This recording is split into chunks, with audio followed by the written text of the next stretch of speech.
This is Liberty Law Talk, part of Liberty Fund's online library of law and liberty. Your host is Liberty Fund Fellow Richard Reinsch. Our web address is libertylawsite.org, where you can subscribe, comment, find other episodes and links related to today's conversation. Our email address is lal@libertyfund.org. Hello and welcome to Liberty Law Talk. I'm your host, Liberty Fund Fellow Richard Reinsch. Today we are discussing with Christopher DeMuth the perilous state of the United States Congress. Christopher DeMuth has had an extensive career in Washington. He is currently a distinguished fellow at the Hudson Institute. Before that, he was president for over 2 decades of the American Enterprise Institute. He worked in both the Nixon and Reagan administrations in regulatory policy. He's taught at the Harvard Kennedy School of Government. He was the editor-in-chief of Regulation magazine, among many other roles. Chris, it's great to have you in the program today. Richard, it's good to be here. Thanks for having me. So I'll just ask you here at the outset, what's wrong with the United States Congress these days? Congress is having trouble as an institution playing its traditional constitutional roles of legislator and checker and balancer of the executive branch. It has delegated enormous chunks of its power for lawmaking to regulatory agencies. It has delegated taxing powers, appropriations powers, even borrowing powers in recent decades. Why it has done so is a difficult dilemma. But it has essentially become a adjunct to a regime of crown government, where the major initiative is with the executive branch. The executive branch engages in a great deal of lawmaking. It commands the initiative on all matters of national importance. The Congress has become a reservoir of power that can be exercised in certain circumstances, but it almost never acts against the wishes of the president, whether the president is of the same or an opposite power. Our constitutional system depends on robust competition between the two political branches, and we are losing that. So the decline of Congress is not just a matter of theoretical interest, or people who are Congress buffs are sorry that their team is not playing very well. But it's a matter of concern to all. It should be of concern to all of us. In thinking about, you used the term crown government, and that's a term that's been used by George Mason law professor Frank Buckley in a recent book. How then, so if Congress is really the handmaid to the executive branch, I mean, that can't be a very desirable role, and yet it has fulfilled that role. You argued in an essay on the Liberty Law Forum that it seems to date maybe to 1970. Others would put it back to the New Deal. Still others would say there's sort of a rootedness in thinking and practice that starts with the progressive thinkers. Even Woodrow Wilson and Theodore Roosevelt talk about the idea of a national steward in the executive branch who's able to be as big as he wants to be, as long as he has the will and the power and the nation behind him. So how then does Congress then have any power and etch itself into this new framework? Is it through being just a manager of the executive branch, of trying in certain ways to ply its own interest in this massive amount of power that it possesses, or that the president possesses? The Wilsonian ideal of the executive as this national steward, combined with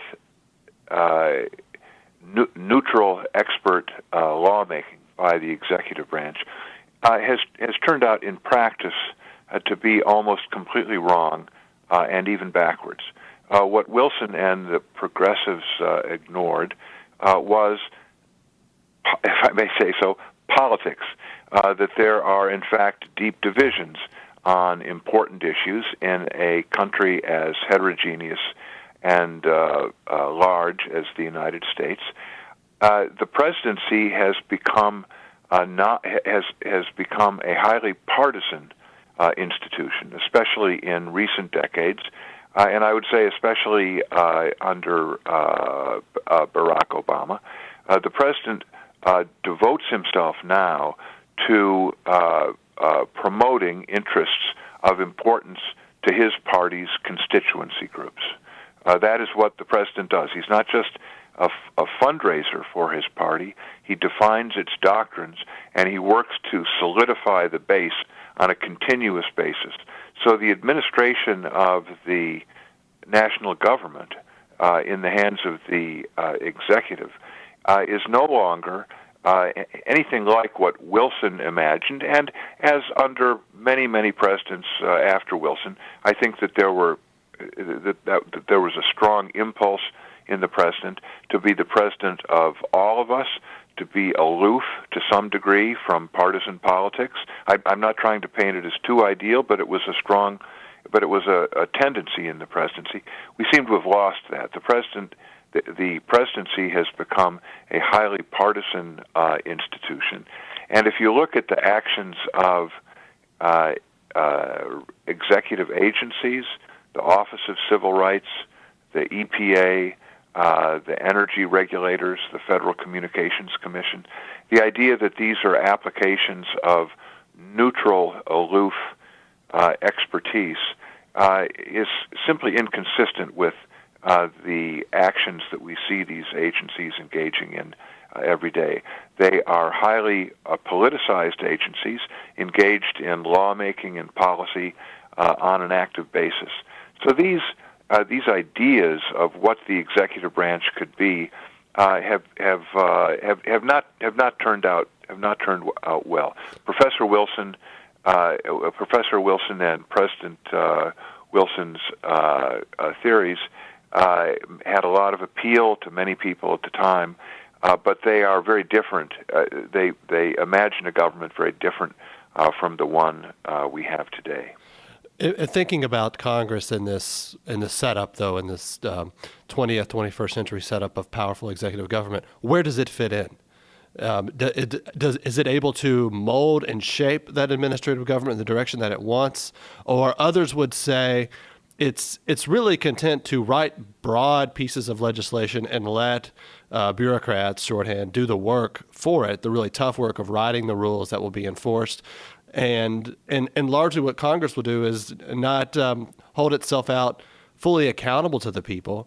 And then if something goes wrong, if there's a scandal or if there is outcry over a new rule or reg, they'll bring bureaucrats in and berate them in front of Congress, but they're not actually being sort of an accountable deliberative assembly anymore. I think that you have just, in the second part of your remarks there, described Congress as it is. The incentives of Congress, I believe, in reaction to changes in the nature of our politics, have been more and more to leave the initiative with the executive branch. This has provided individual congressmen and congresswomen with the ability to respond to the profusion of demands for government intervention that our democracy tosses Washington's way. Congress itself, with its inherently very cumbersome decision-making apparatus, could not possibly contend with the many demands. And the result is that what people in Congress do is they say, we will set up an agency, and the agency will deal with that, and we'll give it some general directions. Then as the agency goes forth and begins to make law, members of Congress will lobby the agency for and against what they are doing, and they will pursue their own careers as legislators, not as people who are engaging in collective choice with legislators from other regions, people with different values, interests, and views, but as solo practitioners, developing constituency groups who expect them to sally forth boldly in support or opposition to what this or that agency is doing, to what a president of a particular party is doing. And this has turned out to be a model of operation for individual members of Congress that is effective. They can pursue their careers, they raise money, they can get reelected, and it appears to be it has not been an unsuccessful model for the individuals. There are lots and lots of people that still want to run for Congress. It's regarded as highly desirable. But the institution itself is not a full participant in lawmaking in anything like the way it was up until the 1970s.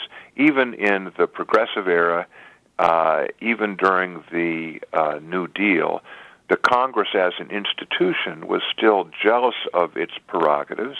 It had generally quite powerful, sometimes autocratic and dictatorial committee chairmen. Many of these chairmen particularly enjoyed standing up to a president of their own party, and so it was a fairly robust institution. My concern is that the response that Congress has made to the demands of the new styles of postmodern American democracy has been to turn over all of the big decisions to the executive branch, to be sort of lobbyists with a special badge, and to pursue their careers in that manner. So I think I don't want to go on too long here, Richard. I want to let you jump in. Yeah. But I think that is the Congress we have. If you say, what is the Congress that would be a better one, and is actually conceivable, it's not some academic pie-in-the-sky idea, it seems to me possible that we could restore a strong committee system in the House and in the Senate. There are many members of Congress that understand the problems that I have described, and in recent years there has been an emergent demand by the rank and file that the party leadership of both parties devolve more policy-making power to the authorizing and appropriating committees.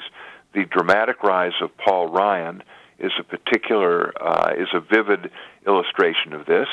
Paul rose up the ranks by being a serious policy person who applied himself, who had big ideas about entitlement reform, health care reform, anti-poverty policy, tax reform, and following his nomination to be vice president, he came back to Congress, and while everybody else was in the Republicans, many other people in Congress were getting ready to run for president, he decided to stick to being a congressperson. What he really wanted to be was chairman of the Budget Committee, and then chairman of the Ways and Means Committee.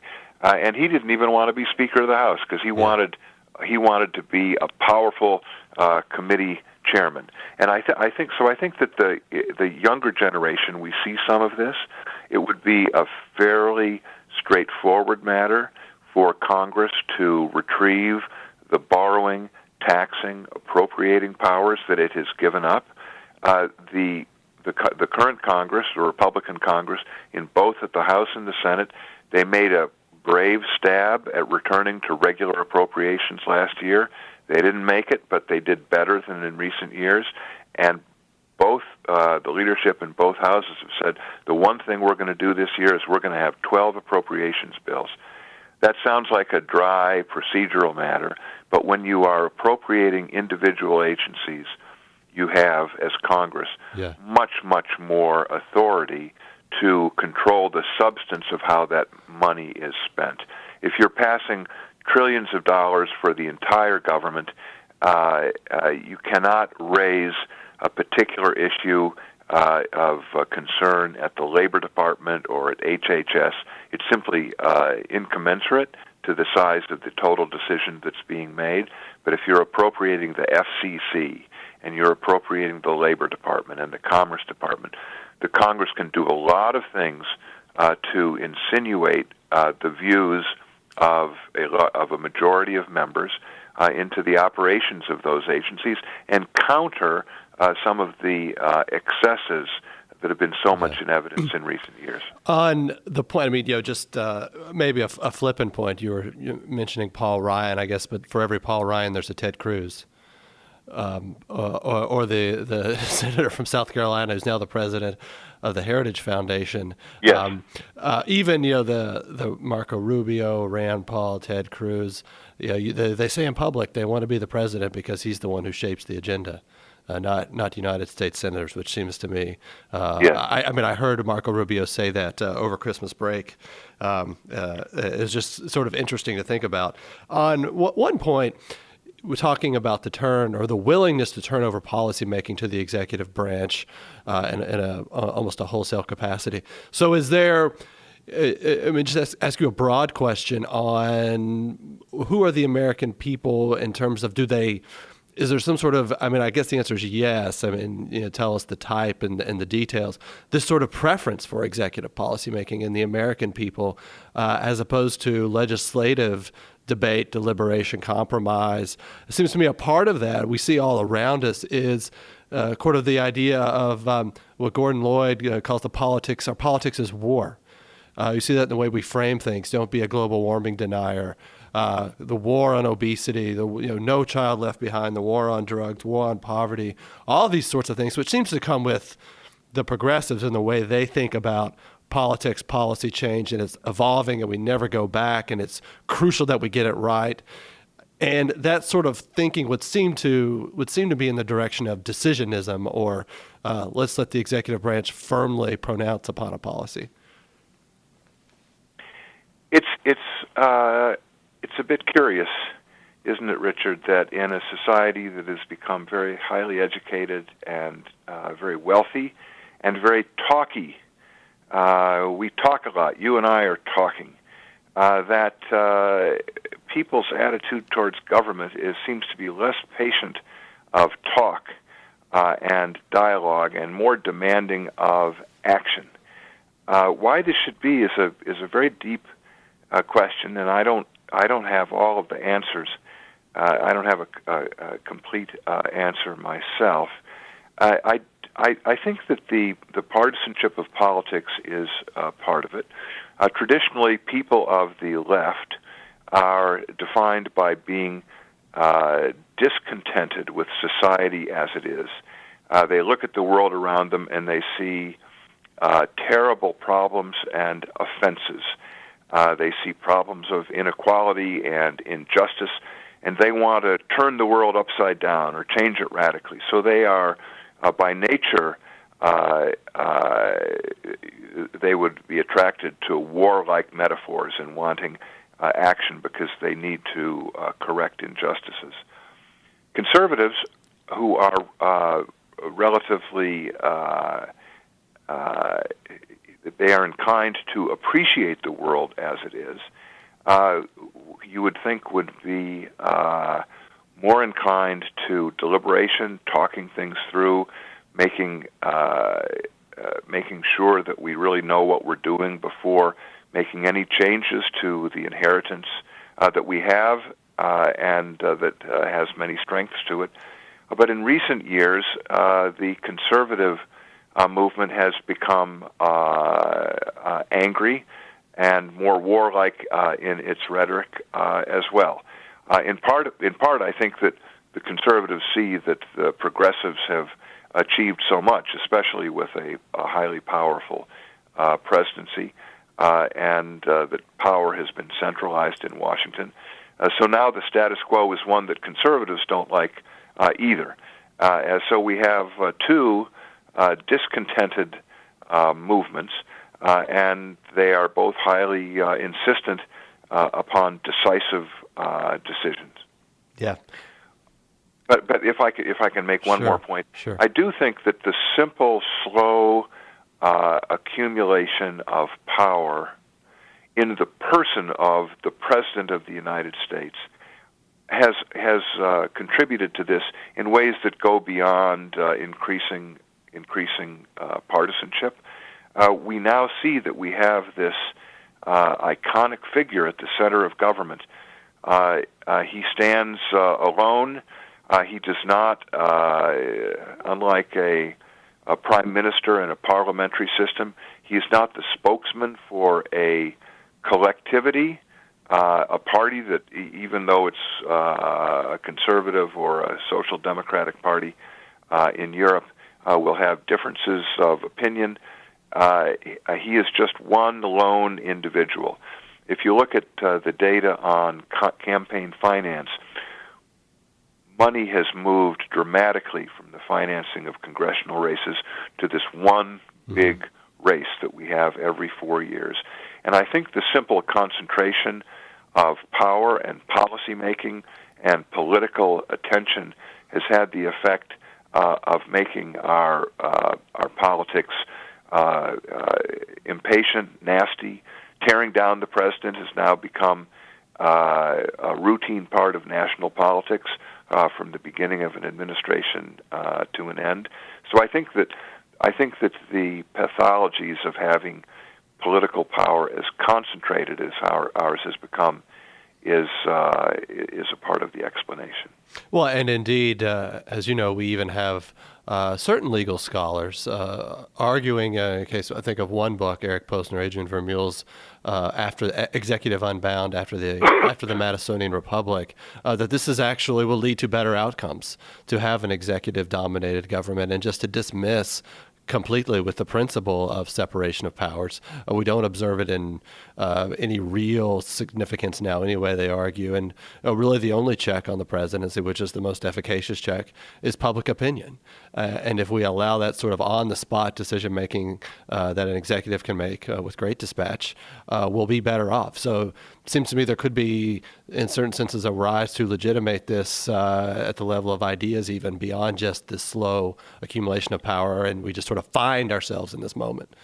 Yes.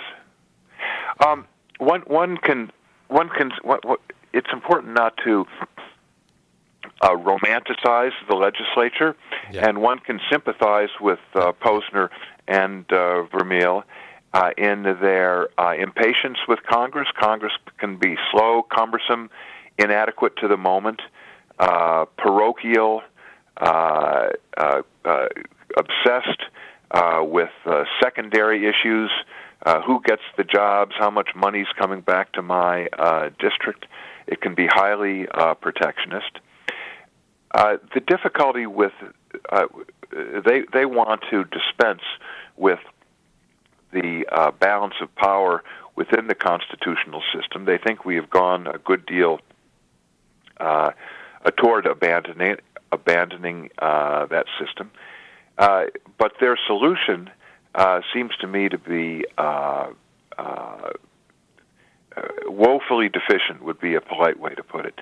The idea that we can have all power concentrated in one man or woman with millions of people reporting hierarchically to the president, because public opinion is policing corruption and the quality of government decisions in between elections, seems to me to be saying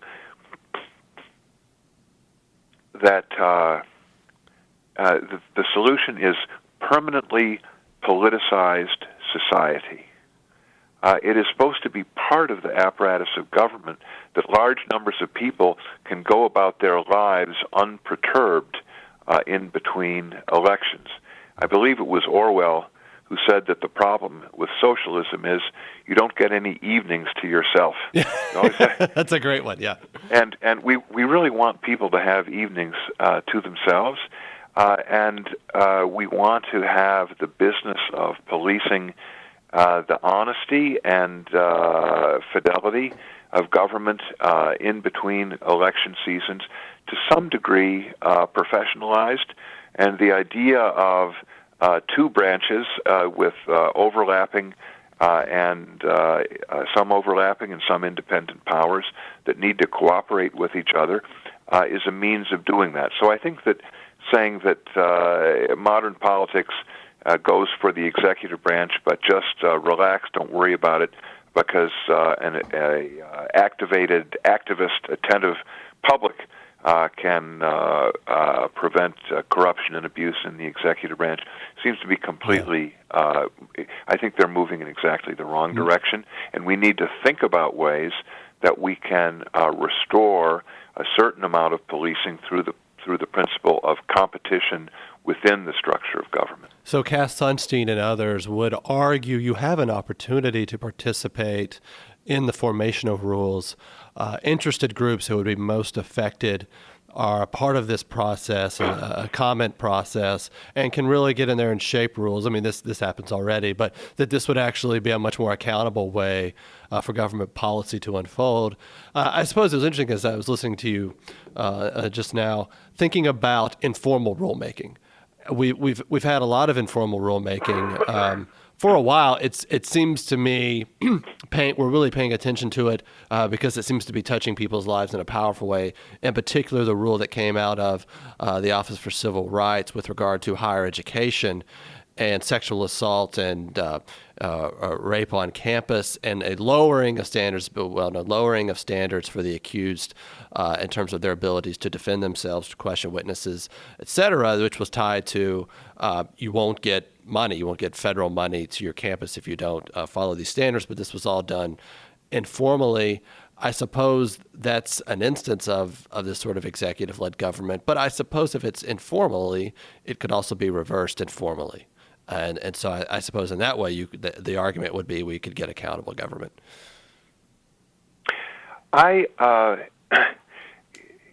Accountability seems to me to be it's a complicated matter. To say that the difficulties with government, regulatory government, is unaccountable bureaucrats. And legislators not permitting themselves to be held accountable, because it is open to the objection. You mentioned Professor Sunstein, but there are many of others that say, well, the regulatory agencies are accountable. If you go to an EPA rulemaking on air pollution, and you look at who's participating. The forest products people. ExxonMobil is in there, Chevron is in there, the power plants are in there, the Sierra Club, Friends of Wildlife, and as compared to the electorate, the people that vote occasionally in congressional and Senate elections, the people that are attending the rulemaking proceeding, they actually know what they're talking about. They're experts in the particular issues. They're engaged. We have a certain amount of competition because if you've got ExxonMobil and the Sierra Club, well, what do you want? That's a pretty wide spectrum, and you'll have a lot of other interests in between. So and the agency, the EPA in this case, is required to explain its decision in great detail, and it has to take account and explain how it's taking account of the arguments that all people are advancing. So that sounds pretty accountable to me. Yeah. In any congressional district, you'll find lots of people that will be a lot happier with that decision of the EPA than they would have been with whatever their congressman would have done on that particular issue. So we've got to be a little bit careful here. In my view, the way to think about it is not so much in terms of accountability as in terms of specialization. That when you get into these decision-making apparatuses at the EPA or at the Office of Civil Rights or at the Labor Department or at the FCC, the range of interests is actually very, very narrow. And if you get together the big power companies and the big environmental organizations to sit around a table, you frequently find that they will make deals, that you get as kind of a syndicalist decision-making structure where the big companies will get certain amount of prerogatives to do what they want in exchange for subsidies that they provide to the environmental interest groups. That is conventional, and when you look at the progress of decisions at the regulatory and administrative agencies, you find that they often go off in very, very strange directions. The adoption of extremely loose mortgage lending standards and the financing of mortgages that had no money down, where there was no documentation that individuals could support those mortgages. That was a pathological development of policy in the decade preceding the financial collapse of 2008. The Office of Civil Rights campaign to establish very loose standards of proof in he said, she said cases of sexual assault on campus, with also extremely broad definitions of what sexual assault actually constitutes. I think that can properly be characterized by people of any particular political viewpoint as pathological. That you find on campuses that it is as athwart the interests on campus, and usually these are, of course, being applied in the context. I mean, we're applying these standards at Harvard and Yale and Berkeley, so these are very liberal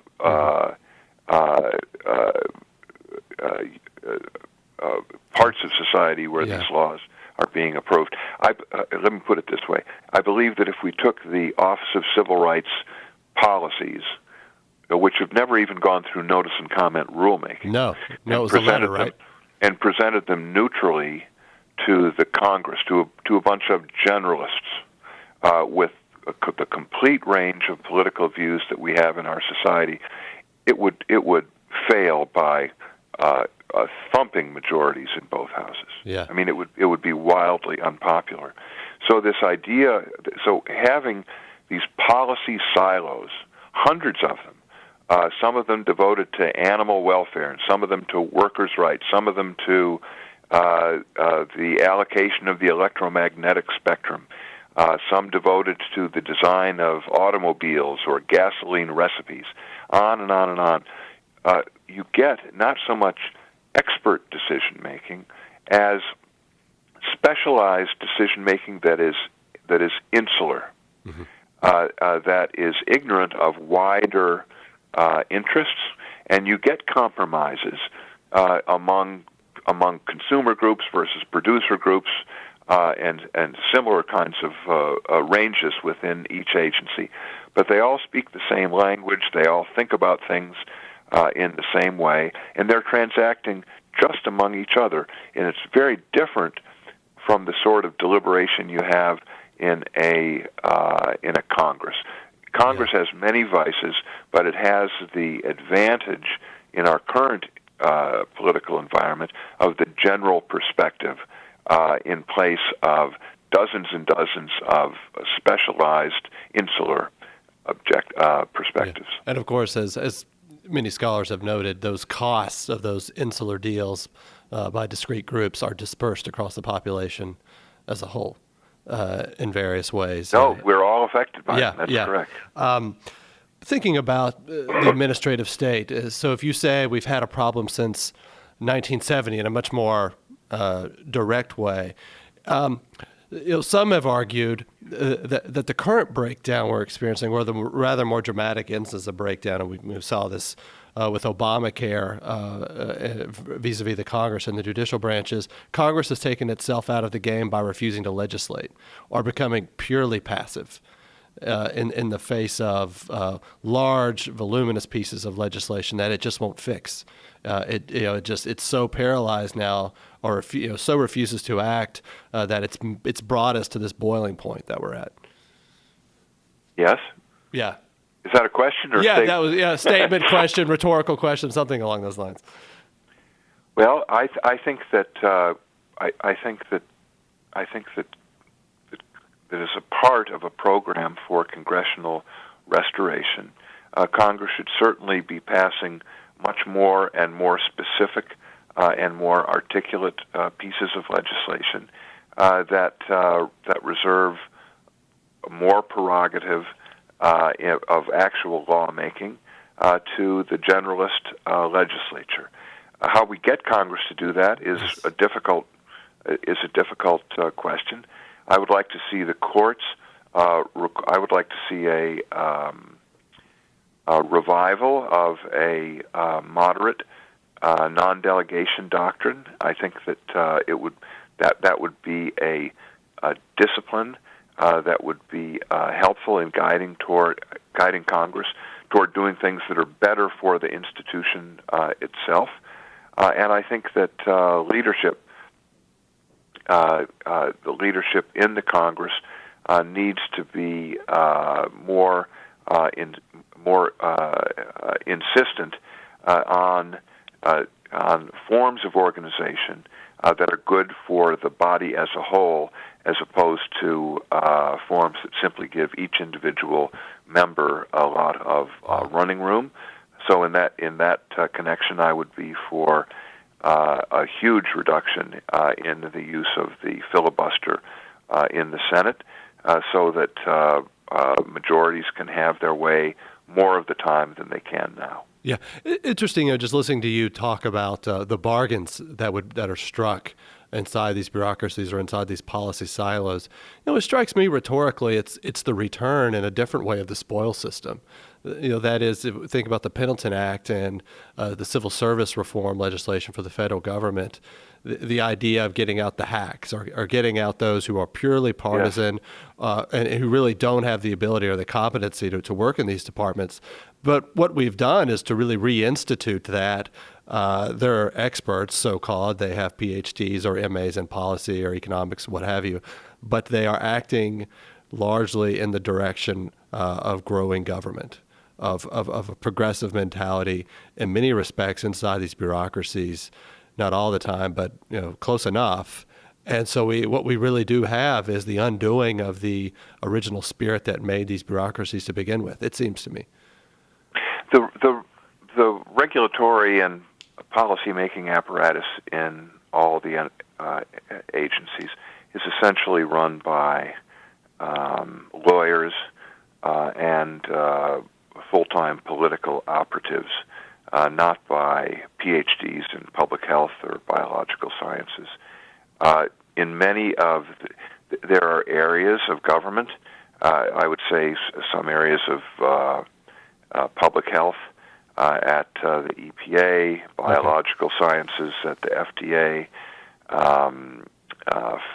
financial, public finance at the Federal Reserve Board, where you need some people that have a graduate education and what can rightly be called technical expertise.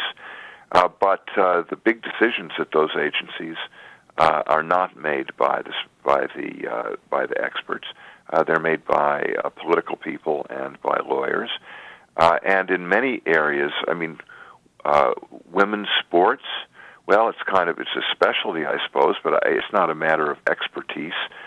There are people who know how athletic programs in universities are organized, but it's a very different matter to say that a program is concerned with some narrow particular part of society from saying that it is an area that requires aloof, neutral expertise to decide the issues. In almost all of the agencies, such technical or scientific information as bears on the problem at hand. The agencies are consumers, not producers of that knowledge. Oh, that's interesting. But in a way, listening to you describe that, the system itself, and I suppose you've been you're getting at this with your practical reform ideas. The rules that attenuate the separation of powers between Congress and and the executive branch are themselves built on expertise like the non-delegation or the delegation doctrine or the Chevron principle, or even agencies have great leeway in the interpretation of their own rules they create upon a challenge. And the fact that it's very difficult to challenge what they're doing, or affected parties have a difficulty challenging those rules because of, I think what undergirds all of that is the belief in expertise, or that they know what they're doing. And yet that case, it seems to me, just listening to you, that really isn't necessarily true, but yet we're all playing according to that tune, and that's what has to be undermined, or to at least begin to make the case that Congress would realize that it has all the constitutional power to begin with to be the boss. Yes, I agree. I think that the idea of agency expertise has played a significant role in the evolution of ideas of Chevron deference and our deference and all of these other doctrines whereby the courts defer more and more to the decisions of the agencies. I think that the idea of neutral expertise is wrong. It's a chimera. It does not exist. This is not to say that there aren't good and worthy and public-spirited people with a lot of expert knowledge in the bureaucracies, but in the regulatory agencies. But if you look at how large bureaucratic organizations operate, the idea that they are indifferent to their own interests and to the political interests of those that support them, and are able to hew to some neutral and public-interested line of decision-making, it is simply inconsistent with what we know about how large organizations operate. And for that reason, I think that this more realistic view of how agencies operate is really coming into is starting to crystallize in the minds of judges and justices, and I think that the excesses of the regulatory state have been a big part of this. The fact that the agencies have acquired so much autonomy and have been prone at the margins to abuses that the judges get a pretty. If you go to the D.C. Circuit or to the Supreme Court, the judges are getting to see more and more of it. It's giving them second thoughts. But I would go beyond that and say that when you think of agency policymaking, not as expert policymaking, but as specialized policymaking, the two are often confused, but they're very different matters. Specialization is not the same thing as neutral expertise. And when you see that the agencies are not simply neutral experts, but are specialized subcultures of lawmaking, and often missionary lawmaking, then it's not simply that you become less deferential, but you come to think that a fairly vigorous level of oversight by generalist judges is a necessary counterbalance to the system that we have. It's interesting because Michael Grava has argued, writing at Law and Liberty several times, that the D.C. Circuit Court of Appeals has really not been active, or as active as it used to be, regarding the administrative agencies, because these questions have just been settled.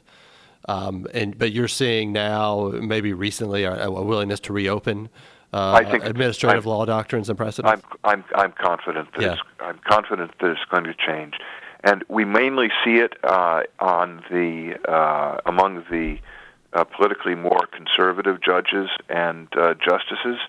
For example, Justice Scalia, who has been one of the key architects of Chevron and our deference, is now openly expressing strong second thoughts on the matter.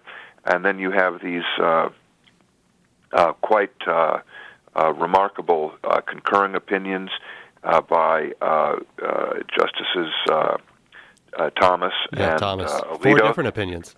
And yes, that's right. It's very much on the conservative side, but these are big rumblings, and I think that they are. I think that they will draw in justices from essentially across the board in terms of their philosophical inclinations and backgrounds in coming years. And you can see some judges that are not just identified with traditional conservatism moving in this direction also. So you see next year for Congress that we will actually have, rather than government by continuing resolution, we will actually have separate appropriations bills by department. You think that's a possibility? Because it seems to me that's been one of the key kind of the corruptions are showing that elections don't even matter in certain respects, because there's no way that you can actually get what you want in any meaningful way when the president could veto the entire package and put the burden back on you to fund the government. That's correct. I agree. If the hopes of people that would like to see Congress being less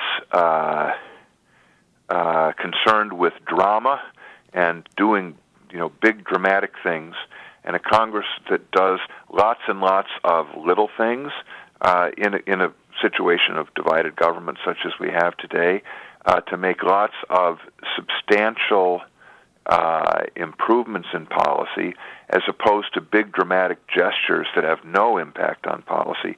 Whether the Congress can revive the regular budgeting and appropriation system in 2016, that's the thing to watch. If they can do that, they're not going to win everything, but they'll be back in the action, and they're actually going to win some things, which in recent years they've never been able to do.